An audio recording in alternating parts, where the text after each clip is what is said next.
श्री राम,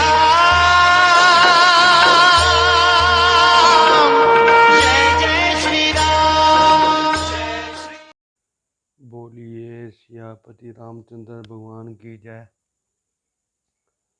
तब बार बार अपने मन में विचार कर उन्होंने सीता जी का रूप धारण किया और उसी मार्ग में चली जिस मार्ग से राजा श्री रामचंद्र जी आ रहे थे।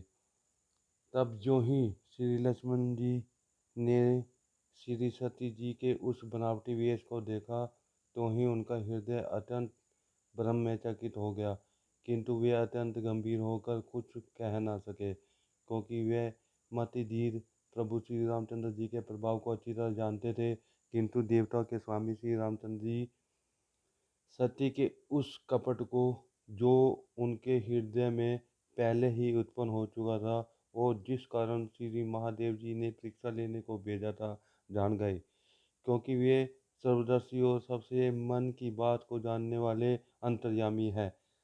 परंतु सती जी ने वहाँ भी छिपाव किया। देखो स्त्री के स्वभाव का कैसा प्रभाव हुआ। तब अपनी माया शक्ति को हृदय में बखान कर श्री रामचंद्र जी हंसकर मीठी वाणी से बोले। प्रभु श्री रामचंद्र जी ने हाथ जोड़कर उनको प्रणाम किया और अपने माता पिता महाराज दशरथ सहित अपना नाम बताया। फिर कहा कि हे महादेव जी,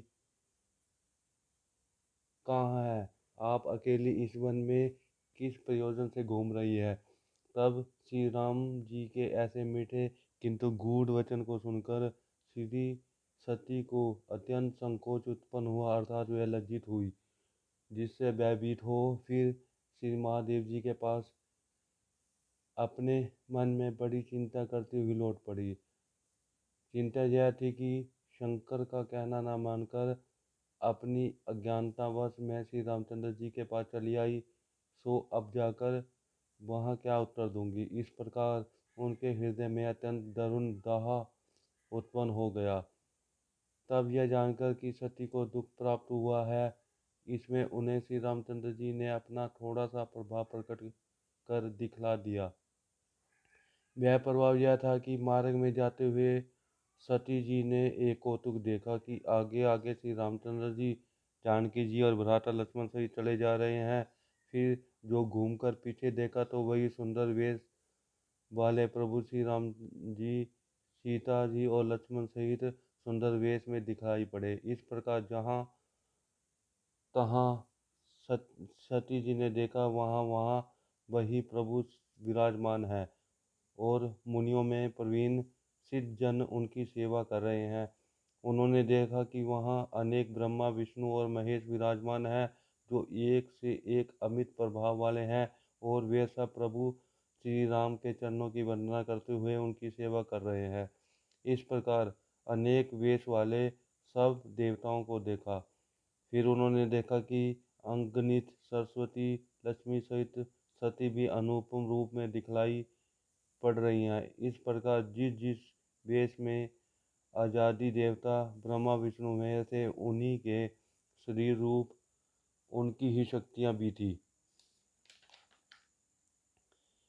इस प्रकार जहाँ श्री रामचंद्र जी दिखलाई दिए, वहाँ शक्तियों सहित समस्त देवता भी विराजमान थे। संसार में जितने चर और अचर जीव थे, उन सभी प्रकार के जीवों को सती ने वहाँ देख लिया।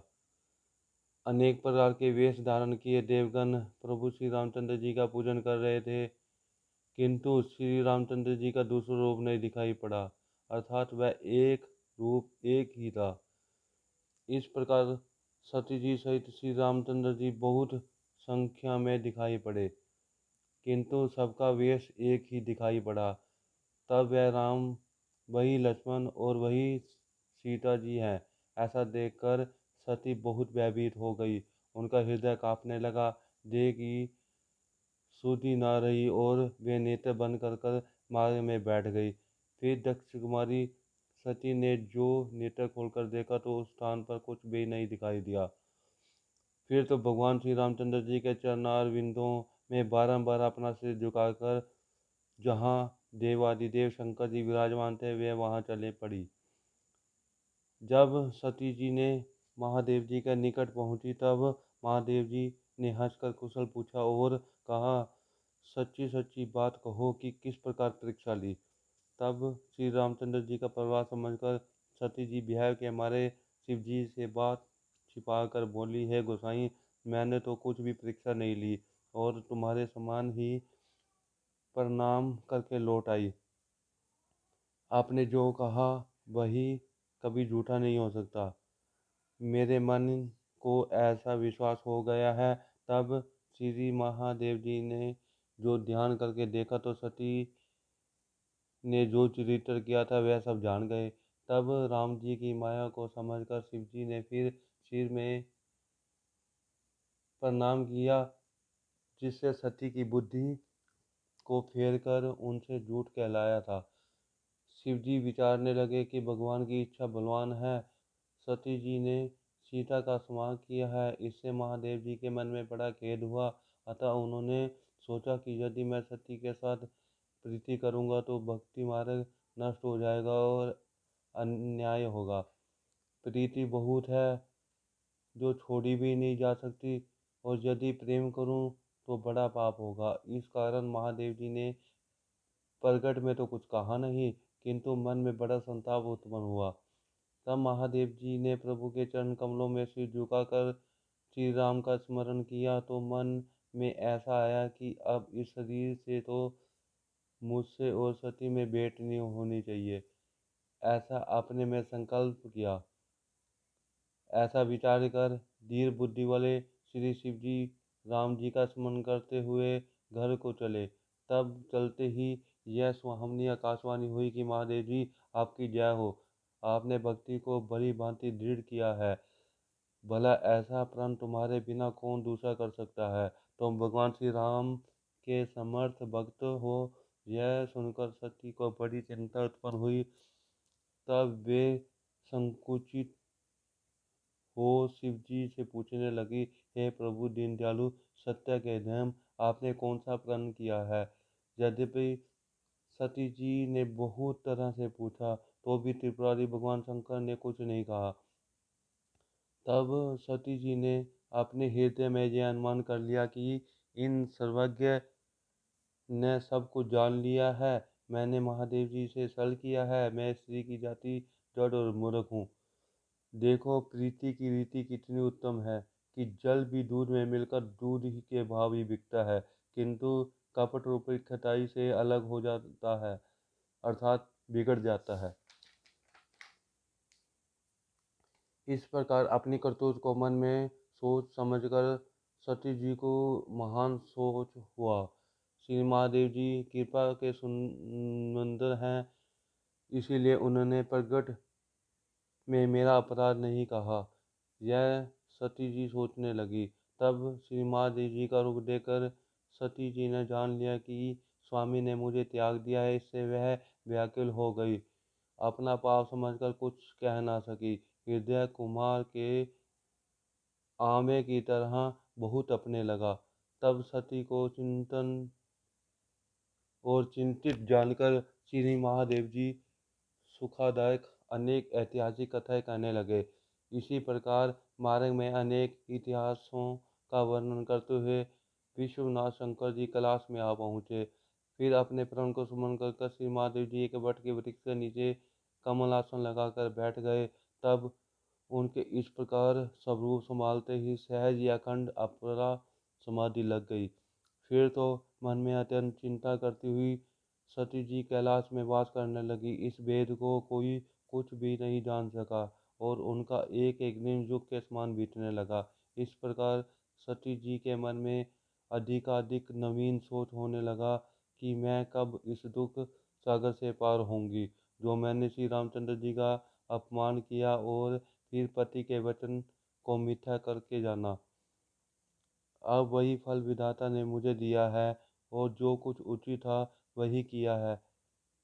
हे विधाता, तुम मुझको ऐसा न करना चाहिए कि तुम मुझको शंकर जी से विमुख करके जियाओ। उनके हृदय की ग्लानि कुछ कहीं नहीं जाती। चतुर सती जी मन में श्री रामचंद्र जी का स्मरण कर कहने लगी, हे प्रभु, यदि आप दीनदयालु कहलाते हैं और दुख हरण करता है जैसा वेदों में भी आपका यशोगान किया है, तो मैं आपसे प्रार्थना करती हूँ कि मेरा यह शरीर शीघ्र ही छूट जावे। यदि शिव जी के चरणारविंदों में मेरा सच्चा प्रेम है और अपने मन वचन और शरीर से मेरा यह सच्चा व्रत है, तो हे समदर्शी प्रभु, मेरी यह विनती सुनकर वही उपाय करो कि जिससे बिना परिश्रम ही मेरी मृत्यु हो जाए और मैं कठिन विपत्ति छूट जाए। इस प्रकार दक्ष कुमारी सती जी को ऐसा दारुण दुख हुआ जो वर्णन किया नहीं जा सकता। उधर जब 87,000 वर्ष व्यतीत हो गए तब अविनाशी महादेव जी ने अपनी समाधि त्यागी। श्री शिव जी राम नाम जपने लगे। तब सती जी ने जाना कि जगतपति समाधि से जाग गए हैं। वह शिव जी के चरणों में आ गिरी तो शिव जी ने अपने सन्मुख आसन दिया। तब शिव जी फिर श्री रामचंद्र जी की कथा कहने लगे। उसी समय सती जी के पिता राजा दक्ष को प्रजापति का पद प्राप्त हुआ, क्योंकि जब ब्रह्मा जी ने उन्हें विचार कर सब प्रकार योग्य देखा तो उन्हें संपूर्ण प्रजापतियों का नायक बना दिया। तब दक्ष ने बड़ा अधिकार पाया। तब उनके मन में अत्यंत अभिमान उत्पन्न हो गया। संसार में ऐसा कौन है जिसको प्रभुता पाकर घमंड ना हुआ हो। तब दक्ष ने सब मुनियों को बुलाया और बड़ा यज्ञ करने लगे तथा जो यज्ञ में भाग पाया करते थे उन सब देवताओं को भी आदर सही न्योता दिया। किन्नर, नाग, सिद्ध, गंधर्व और सभी देवता अपनी अपनी स्त्रियों सहित दक्ष के घर को चले। ब्रह्मा, विष्णु और महादेव को छोड़कर सब देवता अपने अपने विमान सजाकर चले। तब सती ने अनेक भांति से शोभायमान विमानों को आकाश में जाते हुए देखा, जिसमें सुर सुंदरियां गान कर रही थी और जिनके सुनने से मुनियों के भी ध्यान टूट जाते थे। जब इस प्रकार आकाश मार्ग से जाते हुए विमानों की भीड़ देखकर सती जी ने श्री महादेव जी से पूछा। तब महादेव जी ने प्रशंसा पूर्वक सब समाचार कह कर बतलाया कि तुम्हारे पिता के घर में यज्ञ है। तब वह समाचार सुनकर सती जी कुछ प्रसन्न हुई और उन्होंने अपने मन में विचार किया कि यदि महादेव जी मुझको आज्ञा दे तो मैं इसी बहाने से जाकर कुछ दिन पिताजी का घर रहूं। परंतु पति के परित्याग का मन में बड़ा दुख था। वह अपना अपराध समझ कुछ कह ना सकी। फिर सती जी वह संकोच और प्रेम रस से युक्त यह वचन बोली, हे प्रभु, जब पिता के घर इतना भारी उत्सव है तो यदि मुझको आज्ञा दीजिए तो ये कृपा निधान वह यज्ञ देखने के लिए मैं आदर के साथ अपने पिता के घर चली जाऊं। शिव जी ने कहा, यह तो बहुत ठीक है, परंतु उन्होंने तुमको बुलाने के लिए न्योता नहीं भेजा है। देखो, दक्ष ने अपनी सब पुत्रियों को बुलाया है, किंतु केवल हमारे व्यय से ही तुम्हें नहीं बुलाया है। ब्रह्मा की सभा में हमसे बड़ा दुख मान लिया, जिससे राजा आज भी हमारा अपमान करते हैं। हे भवानी, यदि तुम वहाँ बिना बुलाए जाओगी तो शील, स्नेह और मान न रहेगा। यद्यपि मित्र, प्रभु और पिता और गुरु के घर निसंदेह बिना बुलाए जाना चाहिए, तथापि जहाँ जाने से कोई शत्रुता मनाता हो तो वहाँ जाने से कल्याण नहीं होता। इस प्रकार शिवजी ने सती जी को समझाया, परंतु मन में वह ज्ञान न आया। शिवजी ने कहा कि तुम बिना बुलाए जाओगी तो यह बात हमें अच्छी नहीं लगेगी। जब शिवजी ने अनेक बातें से कहकर देख लिया कि दक्ष पुत्री रुकती नहीं है, तब महादेव जी ने अपने कुछ मुख्य गणों को साथ देकर उन्हें विदा कर दिया। जब भवानी सती जी अपने पिता के घर पहुंची तब दक्ष के भय से किसी ने उनको स्वागत नहीं किया। केवल एक माता भले ही आदर से मिली, किंतु बहनें बहुत मुस्कुराती हुई मिली। राजा दक्ष ने कुछ भी कुशल समाचार नहीं पूछा और सती को देखकर उनका शरीर जलने लगा। तब सती ने जाकर देखा तो यज्ञ हो रहा है और उसमें शिव जी का भाग कहीं भी नहीं देखा। अब श्री महादेव जी की बात याद आई। उनका अपमान समझकर हृदय जलने लगा। पति के त्याग का दुख ऐसा नहीं व्यापा था जैसा यह महान दारुण दुख उत्पन्न हुआ। यद्यपि संसार में अनेक दुख हैं, तथापि जाति का अपमान सबसे कठिन होता है। यह समझकर सती जी को बड़ा क्रोध उत्पन्न हुआ। तब माता ने आकर अनेक प्रकार से समझाया, परंतु शिव जी का अपमान सहने योग्य नहीं था। इस कारण उनके हृदय को कुछ भी प्रबोध न हुआ। तब सारी सभा को सुनाकर सती क्रोध के साथ यह वचन बोली, हे सभासदों सुनो, जिन लोगों ने श्री शिव जी की निंदा सुनी और कही है, वे लोग उसका फल तुरंत पाएंगे। और हे पिताजी, तुम भी भली भांति पछताओगे, क्योंकि जहाँ संत शिव जी और भगवान विष्णु की निंदा सुनाई पड़े, वहाँ ऐसी मर्यादा है कि अपनी समर्थ हो तो उसकी जीभ काट ले, और बस ना चले तो कान बंद करके वहाँ से चल देना चाहिए। श्री महादेव जी जगत की आत्मा और संसार को उत्पन्न करने वाले सर्वसाधारण के हितकारी हैं। यह मेरा मंदमती पिता उनकी निंदा करता है, जिससे अंश में मेरा शरीर पैदा हुआ है। इसलिए चंद्रमा को सिर पर धारण करने वाले वृषकेतु शिव जी को हृदय में धारण कर तुरंत इस देह को उनके लिए त्याग दूंगी। ऐसा कहकर सती ने अपना सिर योगानल में भस्म कर दिया। यह देखकर संपूर्ण यज्ञ मंडप में कोलाहल मच गया। सती जी का मरना सुनकर श्री महादेव जी के गण यज्ञ को विध्वंस करने लगे। तब यज्ञ का विध्वंस होते देख मुनीश्वर भृंगों ने उनकी रक्षा की।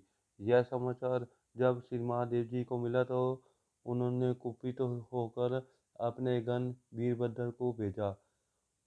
उन्होंने जाकर यज्ञ को विध्वंस कर दिया और सारे देवता को यथा योग्य फल दिया। और दक्ष की वहीं संसार विदित गति हुई जैसे एक शंभु विमुख की होती है। इस इतिहास को सभी लोग जानते हैं, इसलिए मैंने संक्षेप में ही कहा है। सती ने मरते समय भगवान विष्णु से यह वर मांगा था कि जन्म जन्म में श्री महादेव जी के चरणों में मेरा अनुराग बना रहे। इस कारण उन्होंने हिमाचल के घर जाकर पार्वती का शरीर धारण कर जन्म लिया। जब मैं पार्वती हिमाचल के घर जाकर उत्पन्न हुई, तब से सिद्धियों ने आकर वहाँ वास कर लिया। जहाँ तहाँ मुनियों के शोभायमान आश्रम बनाए और हिमाचल ने अपना उचित स्थान दिया। फिर तो वहाँ के दक्ष वृक्ष सर्वकाल नवीन पत्तर, पुष्प और फलों से युक्त हो गए और नाना भांति की मुनियाँ की खानें उस सुंदर पहाड़ पर आकर प्रकट हो गई। नदियों में स्वच्छ और पवित्र जल बहने लगा। पक्षी और मृग आदि सुखी हो रहने लगे। सब जीवों में स्वभावतः वैर त्याग दिया और परस्पर प्रीति रखते हुए सब उस पर्वत में प्रेम करने लगे। पार्वती जी के जन्म से यह पर्वत ऐसा शोभायमान हो गया जैसे मनुष्य श्री रामचंद्र जी की भक्ति को पाकर शोभायमान हो जाते हैं। पर्वतराज के घर नित्य मंगलाचरण होने लगे। ब्रह्मादिक आकर उनका शोभाए यशोगान करने लगे। जब यह समाचार नारद जी को मिला तब वह बड़े ही कौतुक के साथ दौड़े हुए हिमाचल के घर पहुँचे। हिमाचल ने उनका बड़ा स्वागत किया और पाँव पखार कर सुंदर आसन दिया। गिरिराज ने अपनी स्त्री मैना के साथ मुनि नारद जी के चरणों में प्रणाम किया और चरण जल से सारे घर को सींच दिया। नारद जी के आने से पर्वतराज ने अपने सौभाग्य का बहुत वर्णन किया और कन्या पार्वती को बुलाकर मुनि के चरणों में दंडवत कराया। फिर कहा, है मुनिवर, आप तीनों कालों को जानने वाले हैं और आपकी गति सर्वत्र है।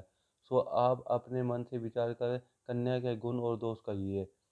तब नारद जी ने हंसकर मीठी और गुरुवाणी से कहा, आपकी कन्या सभी गुणों की खान है।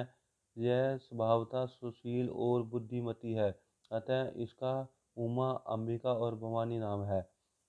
यह आपकी कुमारी सब लक्षण संपन्न है और यह अपने पति की अत्यंत प्रिय होगी।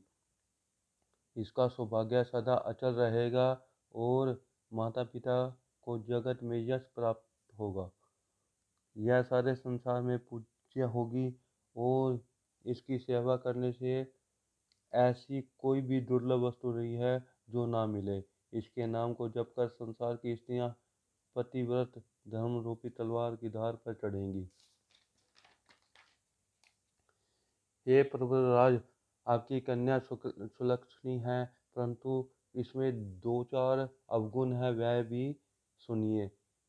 इसे निर्गुण, मान रहित, माता पिता से विहीन, उदासीन, सब संदेह से रहित, योगी, जटाधारी, निष्काम चित्त, नग्न शरीर, ऐसे अमंगल वेश वाला पति मिलेगा, क्योंकि इसके हाथ में ऐसी ही रेखा पड़ी है। तब नारद जी की यह वाणी सुन और उसे अपने मन में सत्य समझकर हिमाचल और मैना के हृदय में बड़ा दुख हुआ, किंतु पार्वती जी प्रसन्न हुई।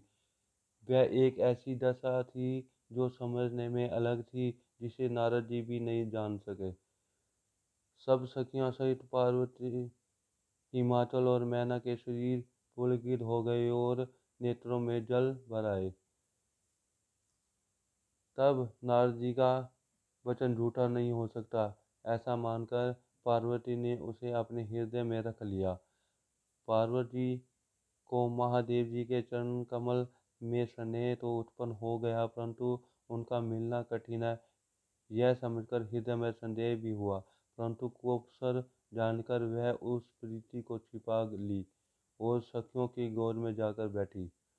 उधर हिमवान और उनकी स्त्री मैना तथा पार्वती की चतुर सखियां सोच करने लगी कि देवऋषि नारद जी की वाणियां सत्य नहीं हो सकती है। तब हृदय में धैर्य धारण कर गिरिराज हिमाचल ने नारद जी से कहा, हे नाथ, कहिए इसमें क्या उपाय किया जाए। इस पर नारद जी ने कहा कि हे हिमंत, सुनो, ब्रह्मा जी ने जो कुछ ललाट में लिख दिया है उसको देवता, राक्षस, मनुष्य, नाग और मुनीश्वर कोई भी नहीं मिटा सकता। तो भी मैं एक उपाय कहता हूँ, यदि भगवान सहायता करे तो वैसा ही हो जाएगा। वर के विषय में मैंने तुमसे जो कहा ठीक वैसा ही वर पार्वती को मिलेगा, इसमें कुछ शंका नहीं है। अभी मैंने जो जो वर के दोष वर्णन किए हैं, मैं अनुमान करता हूँ कि वे सब महादेव जी में विद्यमान है। यदि श्री महादेव जी के साथ विवाह हो तो इन दोषों की भी लोग गुणों के समान प्रशंसा करेंगे। जैसे कि विष्णु भगवान क्षीर सागर में शेषनाग की शैया पर शयन करते हैं तो उनको बुद्धिमान पुरुष कुछ दोष नहीं देते हैं। सूर्य और अग्नि संपूर्ण रसों को खा जाते हैं, किंतु उनको कोई बुरा नहीं कहता है। जैसे शुभ और अशुभ सभी तरह का जल श्री गंगा जी में बहता है, किंतु उसे कोई अपवित्र नहीं कहता है। इसी प्रकार ही हे हीमान, सूर्य, अग्नि और गंगा जी की तरह समर्थवान को कुछ दोष नहीं लगता। बोलिए सियापति रामचंद्र भगवान की जय। जय श्री